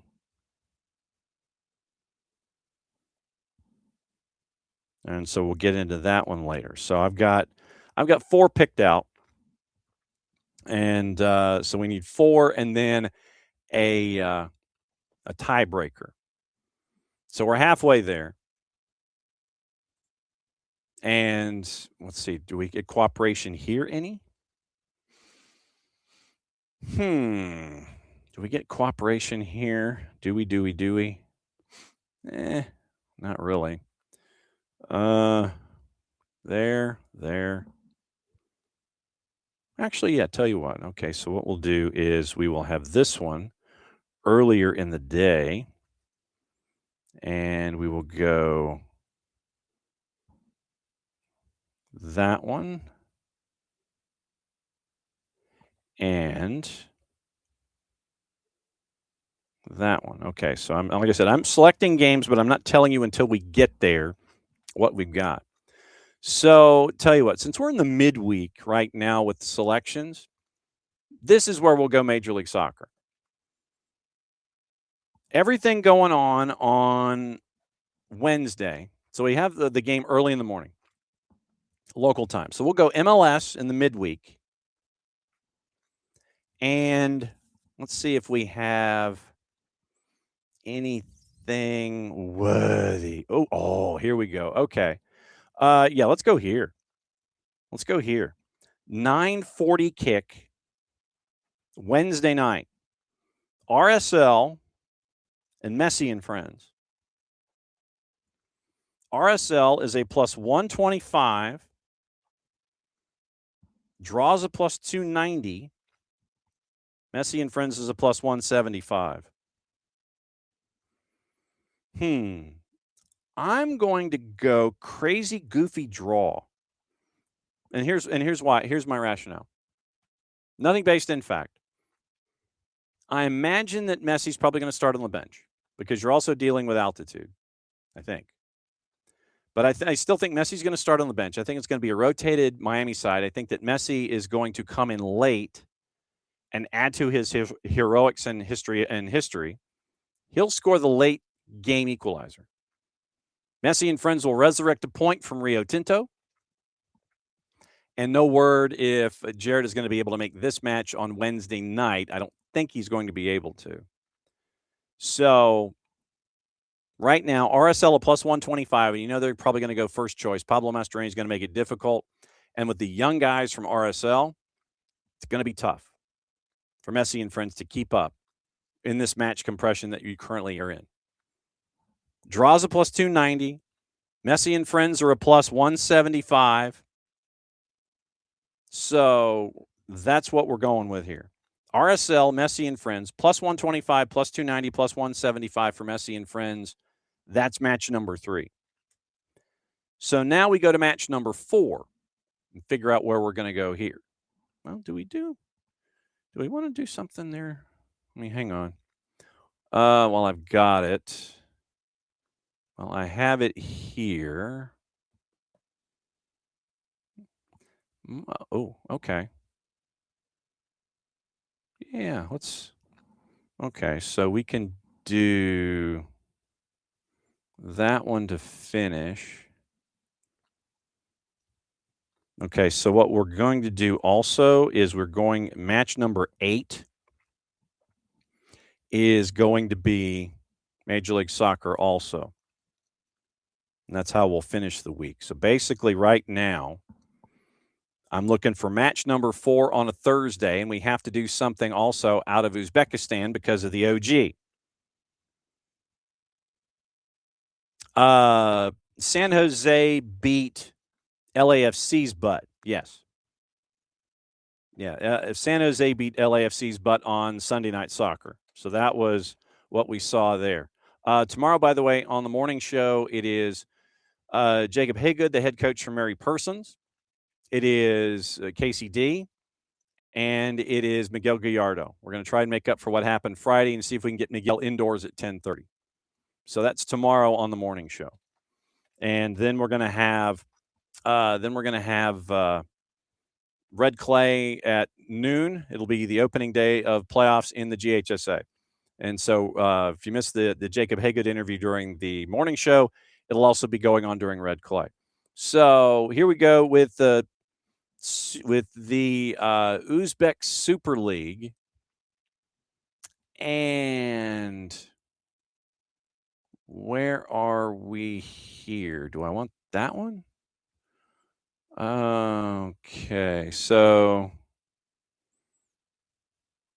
actually, yeah. All right, so here we go.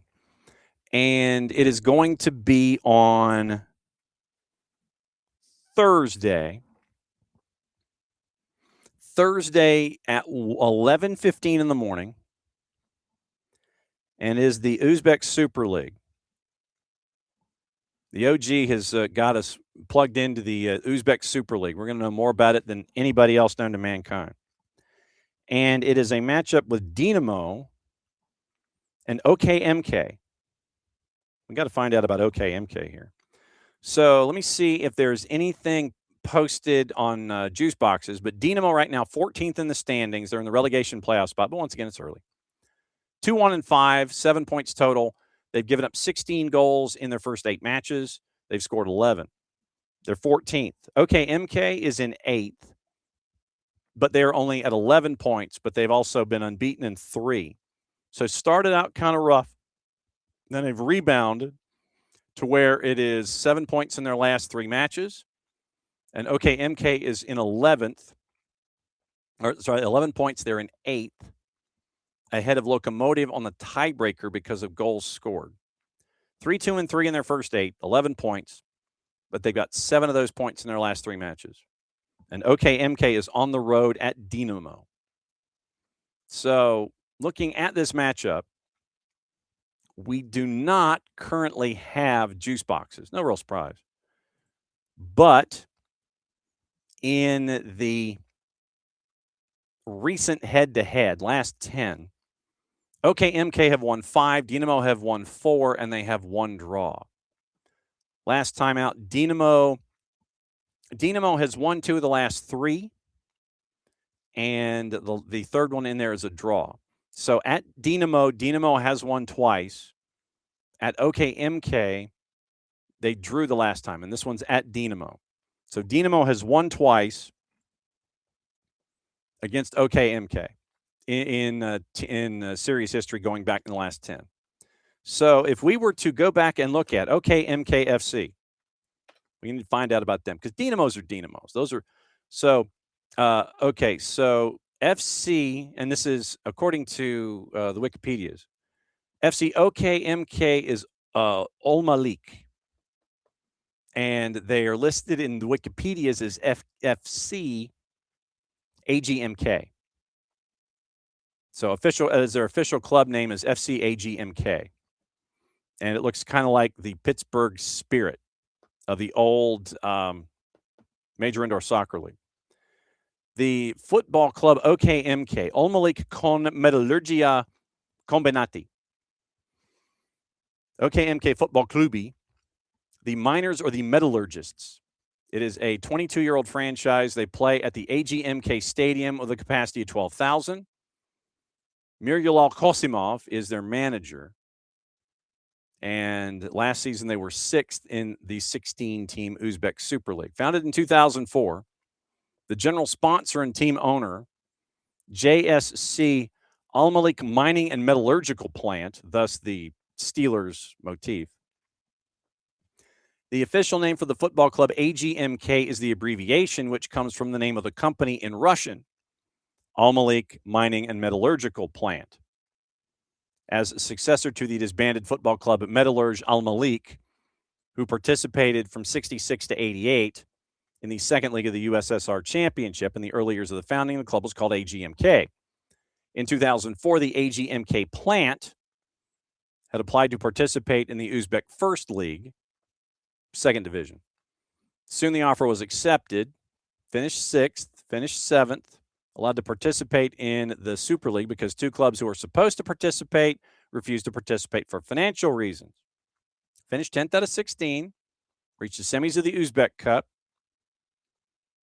Early January 2018, the club announced a return to the old and original name AGMK Olmalik, which is what it was from 04 to 08, before renaming in FK Olmalik in 2009. So basically, they, as a club, they stuck with their colors, the Pittsburgh Steelers colors, but they've gone from AGMK Olmalik to FK Olmalik back to AGMK Olmalik. So they play at the Sport Mayumwasi, OKMK. Old Olmalik Stadion, built in 1960. 2011, the club started with building of a new modern 12,000 all-seater. And the new sporting complex includes indoor courts, volleyball, handball, basketball, courage, and outdoor and indoor tennis courts. Opening ceremony was held on March 14th of 2016. The current squad, mainly Uzbek, with a Georgian, Georgi Popova, who is joined by Naoki Senaga from Japan in the midfield, and Uros Kojic from Serbia, and Arihiro Sentoku, who is another Japanese midfielder, and Siavash Hanyazari from Iran, became the first Iranian footballer in Uzbekistani football. So they won the Uzbek Cup in 2018, runner-up 3 times, won the Uzbek League Cup in 2013, runner-up the year before. And Miryulal Khosimov has been the manager, former head coach of the Uzbek national team, played for the national team in midfield, and currently the manager for AGMK. So that is your that is your update on OKMK. And since we have no numbers, obviously it's plus 100s across the board. And so since the matchup is at Dinamo, And the last 2 times Dinamo has won this matchup at Dinamo, I'm going to go Dinamo. So your first 4 once again. Estonian Meistriliiga, Kuressaare and Pärnu JK Vaprus. Plus 110, plus 240, plus 179. I went with Kuressaare. Greek Super League. AEL Larissa and Kifisia. Plus 1. I can't read my own handwriting. Plus 170, plus 220, plus 165. I'm going draw. MLS in the midweek, RSL and Messi and Friends. RSL is favored at home at a plus 125, plus 290, plus 175. I'm picking draw. I'm picking the go over. Over 3.5 and a draw is where I'm going. Dinamo and OKMK in the Uzbek Super League, plus 100s across the board. I'm going with Dinamo because they've won the last 2 at home. And the last time they played at OKMK, it was a draw, but they've won the last 2 at home in the series, even though they're next to last in the table. Now, getting into matchup number 5. And so I have matchups 5 through 8. We're already picked out. So now, going into matchup number 5, 6 o'clock in the morning, not that any of us will be awake for it, but 6 o'clock in the morning, our time, Friday, J1 League. Kashiwa Reysol and Kashima Antlers in the J League. So Kashiwa Reysol is a plus 114. Draws a plus 225. Kashima Antlers, and I believe we've done the Kashima Antlers story before because it does have ties to deer, and that's why it's Kashima Antlers. Kashima Antlers a plus 220. Current standings in the J1. After 11 matches, Kashima Antlers, they are unbeaten. And they have not lost in 90 minutes. And it was, so Kashima Antlers, 9 wins and no wins in penalties, but their 2 losses came in penalties. So they've won all the matches in 90 minutes.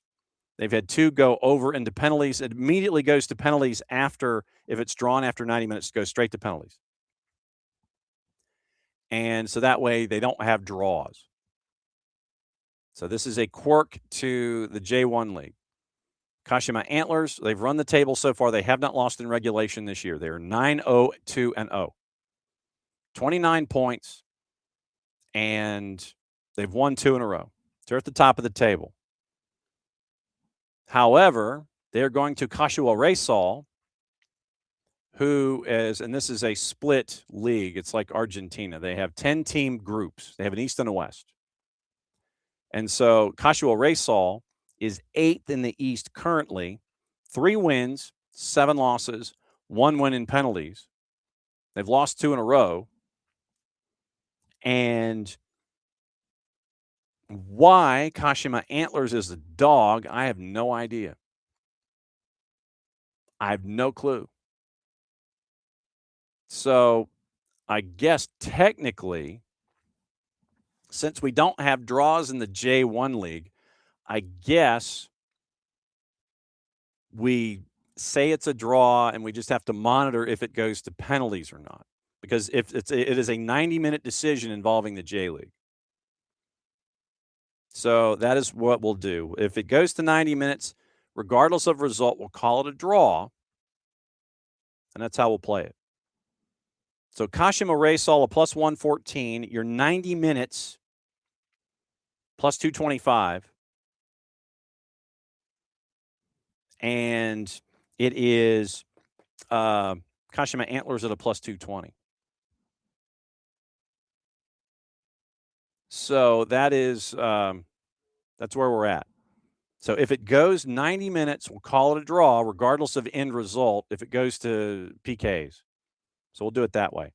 Why Kashima is a plus 220, I have no idea.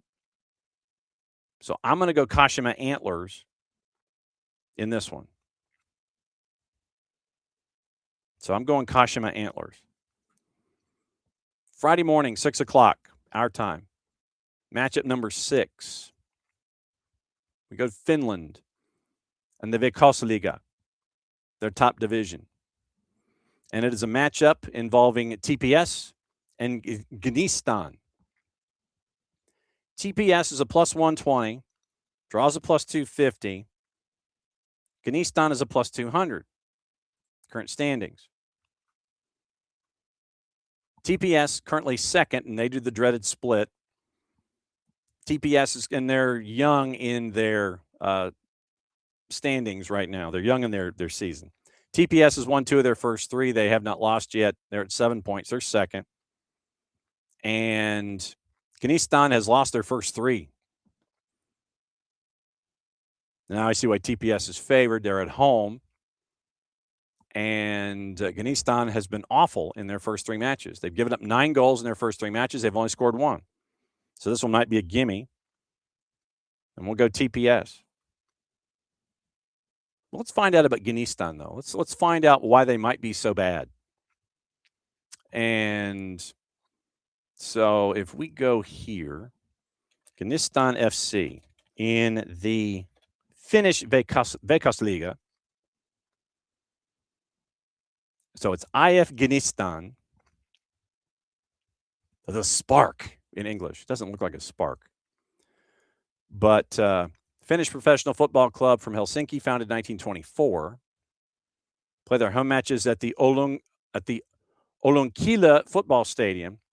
That's the home district, northern part of the capital city. Founded 102 years ago in 1924. Their ground has a capacity of 2,700. Jussi Lepälahti is their head coach. Originally Swedish-speaking, nowadays supported by Finnish-speaking majority also. So it was originally a Swedish-speaking club by majority, but now, and this is in Finland. So apparently Gnistan was a majority Swedish-speaking club, but now they, speak Finnish as well. Founded by a few Svenska Religium and Ajälby Svenska Samskola students from Olonkila in 1924. Multi-sport club, several competitive departments. Football department founded in 1935 when they joined the Finnish Football Association. Later in the 1950s, the club had strong teams in orienteering, women's gymnastics, table tennis, and cross-country running alongside the classical sports. They dissolved all of the departments in the late 1950s, except for football. When ski and athletics were eliminated, Gnistan turned to a football club and named Jacob Suderman as their new chair. After 1994, achieved their place to the Ikonen for the first time, stayed in the second tier for 4 years, relegated back to the Kakkonen, and they've been in the Ikonen on 4 occasions. So basically, it is Veikkausliiga, Ikonen, Kakkonen. Top flight, 2nd division, 3rd division. Gnistan 7 seasons in the 1st division, 2nd tier from 95 to 98. Won the Kakkonen group in 2016. Had the chance to qualify for the Ikonen. Then went from the Ikonen, finished 2nd in 23. Earned a spot in the promotion playoffs, lost to Mariehamn. Later announced that they were granted a Veikkausliiga license via supplemental process after FC Honka was declared for bankruptcy. So early in the morning, oh yeah, I remember this now. Early in the morning of July 13 of 24, the main stand of the facilities of Gnistan's home at Olonkila was destroyed in a fire. I remember that now. Yeah, okay. So July of 24, destroyed by a fire. So 25 season competing in the Veikkausliiga, and their current squad is all over the place, mostly Finnish. Have Russian, Brazilian keeper in Ramilson Almeida. Rakita Ganu from the Burkinabe Football Federation, governing body of Burkina Faso. Alex Kranix from Belgium. Marcelo Costa from Brazil. Danny Perez from Venezuela. Edmund Arco Mensah from Ghana. Adeleke Akinyemi from Nigeria. And Max Bjurström, who's on loan from Helsingborg. So current head coach is Jussi Lepälahti. And their boardroom, Rusto Murto, is their chair. So TPS right now doing a lot better than Ghanistan. Ghanistan is in serious trouble out of the blocks. They're giving up 3 goals a game.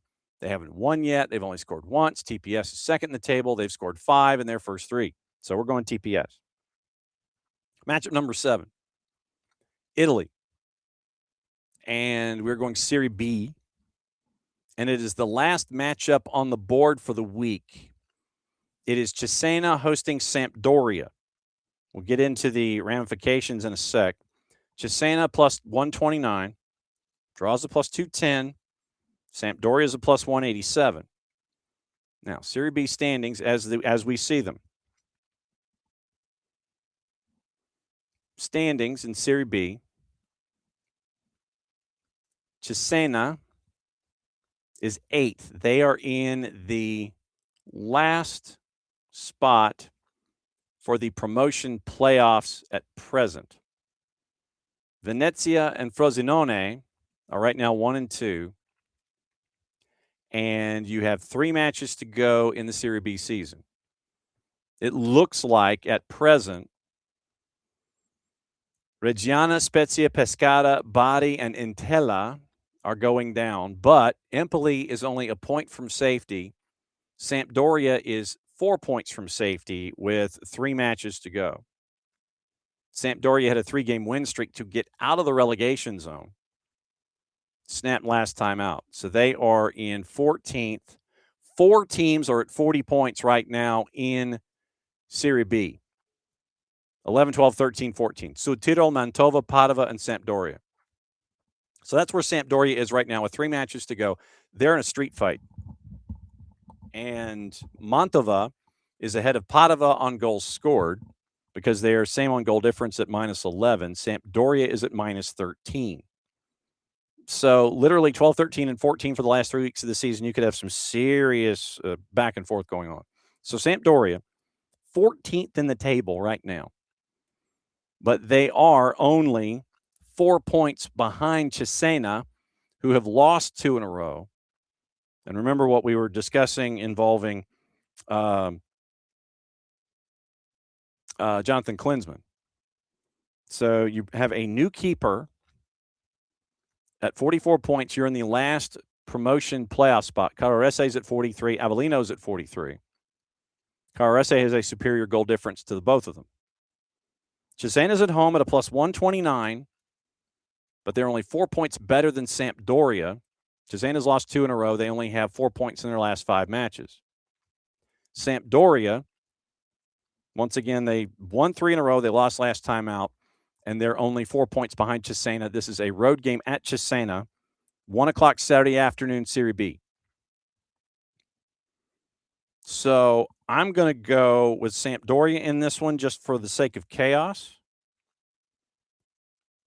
Because remember, in this one, literally you are 4 points away from the promotion play-in round because 5, 6, 7, and 8 play each other. Those survivors play 3 and 4, and 1 and 2 go in. 1 and 2 go in. They are promoted. Right now, like I said, Venezia and Frosinone. Venezia, 75 points, and they are 3 points ahead of Frosinone with 3 points to go, or 3 matches to go. But once again, to get in, 1 and 2 immediately promoted. 3 and 4 wait for 5, 6, 7, and 8 to fight it out amongst themselves. Winners of those play 3 and 4, and then the winners of 3, 4, 5, 6, 7, and 8 become the third team that gets promoted to Serie A next season. So there is a boatload to play for. That 8th spot is very, very tenuous. So Sampdoria, 4 points behind Cesena in the standings. Like I said, they're in 14th right now, but they're only 4 points out of the promotion play-in round. I'm going Sampdoria just for the sake of chaos. Now, last matchup. Once again, we're going back to Major League Soccer and Saturday night. And it's more like Saturday afternoon, sorry. So Saturday afternoon, 4:45. It's the late game on Big FOX in the afternoon. And it is, since we mentioned LAFC getting thumped by San Jose, we're mentioning an LAFC going to Minnesota. Minnesota's at home at a plus 165. Your draw's a plus 260. LAFC's a plus 145. LAFC will be at home in the midweek taking on Colorado. They are a massive favorite at a minus 238. Then they have to turn around and go to Minnesota for the late afternoon game on Big FOX on Saturday afternoon. I'm thinking that they take care of business early and put up a number on Colorado and get the chance to rest some folks as revenge for the San Jose game. Then going to Minnesota, I don't think they'll score as much, but I think that they'll still go on and win in the chaos that is the compressed schedule. So I'm going to go LAFC there. Now, the tiebreaker. Total number of goals scored in Major League Soccer this week. Wednesday and Saturday and Sunday. Total number of goals scored this week. Major League Soccer. Wednesday, Saturday, Sunday. How many goals? That's your tiebreaker. So here we go. Estonia, First Division. Kuressaare Parma JK Vaprus. Wednesday, Greek Super League, AL Larissa and Kefisia. Match 3, MLS RSL hosting Messi and Friends on Wednesday night. Match 4, Uzbek Super League, Dinamo and OKMK. Thursday morning, 11:15. Match 5, Japan won the J1 League. Friday morning, 6 a.m., Kashima Reysol and Antlers. I think I screwed that up. It's not. They don't have the same city. It's different for one to the other. Hang on just a second. Oh, it's Kashiwa Antlers. Yeah. Okay, so Kashima Reysol Kashiwa Antlers. That's where I messed it up. So that is Friday. That's match number 5. Friday at 6 o'clock in the morning.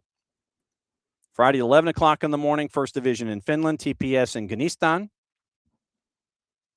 Saturday morning, or Saturday afternoon, 1:30, Serie B, Cesena and Sampdoria.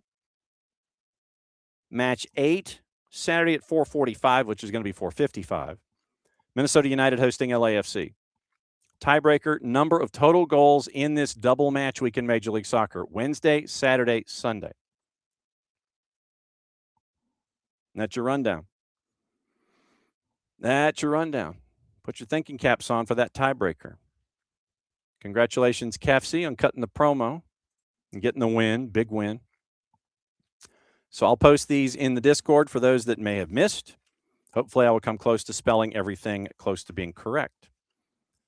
And thanks for hanging out with us for another go week of SOT.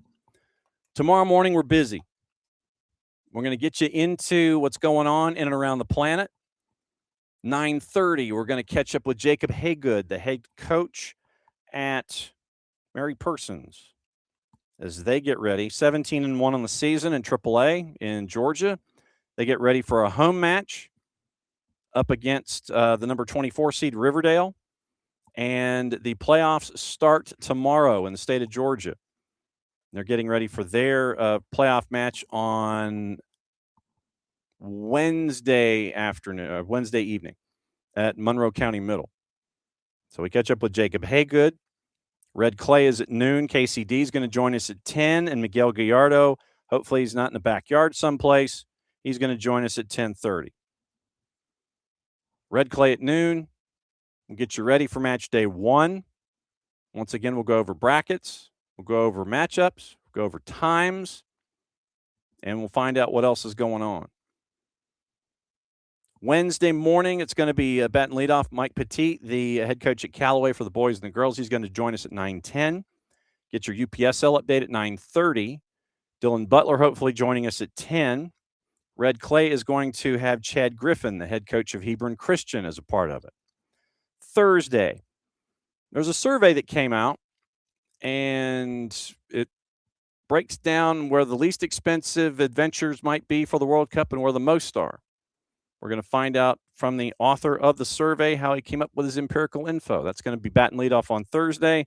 Our friends from Footy Prime are going to join us. for opposition research, Atlanta United and New England. Out of Atlanta United, New England, getting you ready for Atlanta United and Toronto. And Thursday might be a long day. Red Clay at noon as well. And then Friday, we'll get you ready for Toronto. And our friends from Apple TV joining us at 10 o'clock. Red Clay is going to be at noon. And it is going to be Ben Hudson. He's going to be on Red Clay at 12:30 on Friday for Red Clay. Ola and Cambridge is going to be our games of this round. And then it's going to be Thursday, 6 o'clock and 8 o'clock at Ola in Henry County. And it's going to be fun to be down there for the first time. And so that's going to be the rundown for the week. And as we add guests and things, obviously, we'll let you know what else is going on. But tomorrow, it is getting you ready for the day, what you missed. Mary Persons High School, KCD, Miguel Gallardo, Red Clay at noon. And that's going to be your Tuesdays. We get you ready for the opening round of the playoffs here in the GHSA in 2026. Thanks to all of you folks for hanging out with us as you always do here on another busy time of SOT, covering everything in and around the planet. For all of us here, to all of you there, thanks for hanging out with us as you always do.